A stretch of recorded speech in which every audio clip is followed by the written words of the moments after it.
నమస్కారం. నా పేరు మాలో చిట్టిబాబు నాయక్. మాది వర్ధనపేట మండలం, వర్ధనపేట నియోజకవర్గం, వరంగల్ జిల్లా.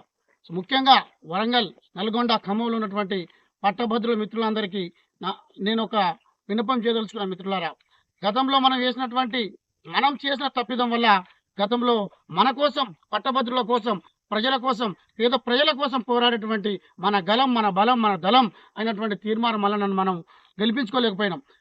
మనం చేసిన చిన్న చిన్న తప్పిదాలు, చిన్న చిన్న మిస్టేక్స్, వారిచ్చిర్రు, ఛార్జీలకు ఇచ్చిర్రు, వాళ్ళు ఇచ్చిన డబ్బుల కోసం ఇచ్చిర్రు అని చెప్పేసి ఆ రకంగా మనం ఆలోచించి అప్పుడు గతంలో అధికారం ఉన్నటువంటి బీఆర్ఎస్ పార్టీ తరపున ఉన్నటువంటి మల్లారాజేశ్వర రెడ్డి దొంగ ఓట్లతో గెలిచినాడు.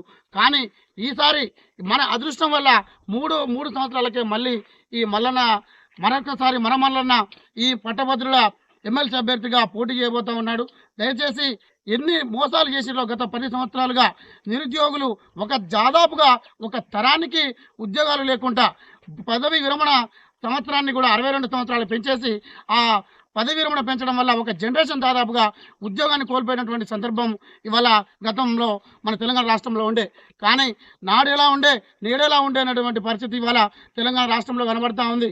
ఈ కాంగ్రెస్ ప్రభుత్వం రేవంత్ రెడ్డి గారి ఆధ్వర్యంలో వచ్చిన తర్వాతకి మన నోటిఫికేషన్ రాకముందు నోటిఫికేషన్లో కావచ్చు, ఎన్నికల మేనిఫెస్టోలో కూడా జాబ్ క్యాలెండర్ రిలీజ్ చేసే అవకాశం ఉంది. కాబట్టి ప్రతి ఒక్క పట్టభద్రుడు మల్లన్నను గెలిపించి ఓట్లు వచ్చేటప్పుడు కూడా మీరు చాలా మిస్టేక్ చేస్తున్నారు. దయచేసి మల్లన్నకు 2వ నెంబర్ మనకు వచ్చింది, దానికి ఎదురుగా ఉన్నటువంటి బాక్స్లో మాత్రమే 1వ నెంబర్కి మనకు కావాల్సింది 2వ ప్రాధాన్యత 3వ ప్రాధాన్యత ఓట్లు ఇవ్వకండి.